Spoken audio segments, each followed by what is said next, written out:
वर्धा यवतमाळ नांदेड रेल्वेच्या आपण सध्या अरुणावती नदीवरील पूल जो आहे तो आपला नॅशनल हायवे 361चा आहे आणि सध्या आम्ही जिथून शूटिंग करतो आहे तर हा पूल मित्रांनो आपल्या वर्धा यवतमाळ नांदेड रेल्वेचा आहे। आणि या सगळ्या परिस्थितीमध्ये आता आपण कामाची पोझिशन पाहतो। या पुलाचं काम मित्रांनो 100% पूर्ण झालेलं आता इथून मी तुम्हाला दाखवणारच आहे। आणि या सगळ्या कामामध्ये आता हे पॅचेस भरायचं आहे, म्हणजे इथनं जे आहे सगळं हे गिट्टी वगैरे जे आहे आता आपण बघू शकतो की हे बांधकाम याचं गिट्टी वगैरे इथं भरणं चालू आहे। आणि आता या सगळ्या कामाची सिच्युएशन मित्रांनो बघू शकतो आपण की पुलाचं जे काम आहे त्या साईडला त्याचं गार्डचे जे कटडे आहेत ते पण मित्रांनो बसवलेले आहे, कारण एकदा गडर भरल्यानंतर मग ते साईडला गार्ड जे असतं तर ते पण मित्रांनो बसवण्यात येतं। आणि हा सर्वात मोठा जी आपला हे वैनगंगेचं खोरं म्हणतो मित्रांनो, पैनगंगेचं खोरं म्हणतो, कारण हे गोदावरी नदीलाच मित्रांनो ह्या नद्या समोर जाऊन मिळतात। आणि हा आमच्या यवतमाळ जिल्ह्यातील एक प्रमुख जलसिंचनाचा प्रकल्प आहे, जे आपण अरुणावती नदी आहे तर या नदीवरील मित्रांनो पूल आता आपल्याला पूर्ण होताना दिसतो आहे। ही फार आनंदाची बाब आहे आणि येत्या काही काळातच लोक म्हणतात की रेल्वे केव्हा सुरू होणार। मित्रांनो काम फार मोठं आहे, परंतु या भागातील आता ह्या एवढा पॅचेस भरल्यानंतर म्हणजे आपण माझ्या हाईटला इथं आपण बघू शकतो की माझ्यापेक्षाही हे खालून मित्रांनो ज्या ठिकाणी नदी आहे तर तिथून हे काम आता भरत आलेलं आहे। आणि आता ही लेवलिंग केल्यानंतरही आता बघू शकता आपण की 10-15 फूट एवढा भरावा या ठिकाणी भरल्यानंतर मग यातलं काम मित्रांनो आपल्याला पूर्ण होताना दिसेल।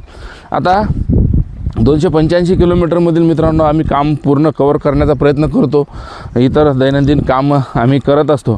मग या सगळ्या परिस्थितीमध्ये आपली म्हणजे अपेक्षा असते की तुम्ही शिळोणा भागात यावं, यवतमाळ भागात यावं। तरी मित्रांनो ज्या ज्या वेळेला शक्य होतं त्या वेळेला आम्ही ही माहिती देतोच आणि शिळोण्याला आम्ही आलो होतो। आता येत्या एखादा महिना लागेल आम्हाला त्याही परिसरामध्ये यायला। आपण पुसदचे जे आहे मित्रांनो, पुसद वनविभागातील तेही व्हिडिओ टाकले, बेलगावांचे टाकले, वसंतपूर खर्ड्याचे पण टाकले। आणि येत्या काही काळातच आता तुम्हाला सगळी सिच्युएशन मित्रांनो मी इथून दाखवतो। नाही मित्रांनो कसं झालेलं आहे, आता हा जो तुम्हाला हायवे जातो आहे त्या हायवेच्या म्हणजे आपण जस्ट या ठिकाणी कंपॅरिझन करूया की त्या हायवेची हाईट बघा आणि त्या हायवेच्या हाईटपेक्षा हा आपला मराठवाडा आणि विदर्भाला जोडणारा सगळ्या नांदेड परभणीच्या गाड्या ज्या आहे मित्रांनो यवतमाळ नागपूर त्या 80% इकडून जातात आणि काही आपल्या त्या आर्णी मार्गे जातात।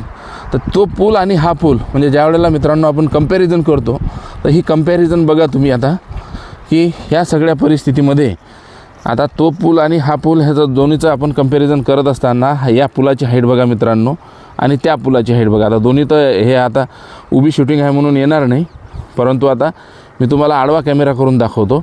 बघा आता हे दोन्ही आता पूल आपल्याला दिसत आहे, त्याच्या हाईटमध्ये मित्रांनो जमीन आणि आसमानचा फरक आहे। तर ह्या सगळ्या परिस्थिती आहे म्हणून आपल्याला या कामाला मित्रांनो उशीर होतो आहे। आणि याच्यापूर्वी जे मी तुम्हाला मित्रांनो काम दाखवलं होतं तर ती आपल्याला JCB मशीन दिसत आहे, मी तुम्हाला झूम करून दाखवतो। तर त्या मशीनपासून त्या खालून मित्रांनो त्या हायवेपासून येऊन तुम्हाला मी ही सगळी शूटिंग दाखवलेली आहे। आजही हा अरुणावती नदीच्या प्रकल्पावरील मित्रांनो सर्वात मोठा आपल्याला हा पूल असलेला दिसतो। ही आहे मित्रांनो आजची अपडेट। आपल्याला व्हिडिओ आवडत असल्यास कमेंट करा आणि लाईक, सबस्क्राईब आणि शेअर करायला आपल्या चॅनलला विसरू नका। भेटूया पुढील व्हिडिओमध्ये, तोपर्यंत धन्यवाद।